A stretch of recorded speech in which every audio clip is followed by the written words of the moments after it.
دیکھو زمین میں اکڑ کر نہ چلو. یہ تمرد اور تکبر اور یہ انسان کا اپنے آپ کو کچھ سمجھنا، یہ ہم اس سے پہلے پڑھ چکے ہیں حضرت لقمان کی نصیحتوں میں بھی.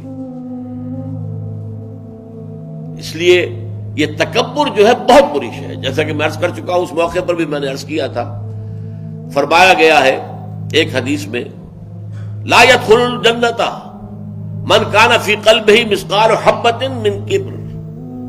جنت میں ہرگز داخل نہیں ہو سکے گا وہ شخص جس کے دل میں رائی کے دانے کے برابر بھی تکبر ہے.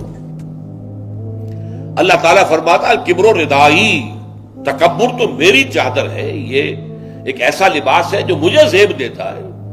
اللہ کے ناموں میں سے المتکبر ہے، الملک القدوس السلام المؤمن المہیمن العزیز الجبار المتکبر. اگر آپ تکبر کرتے ہیں تو یہ ایسا ہے کہ جیسے کسی کی شانے سے، اس کے کندھے سے اس کی چادر کھینچ لی جائے.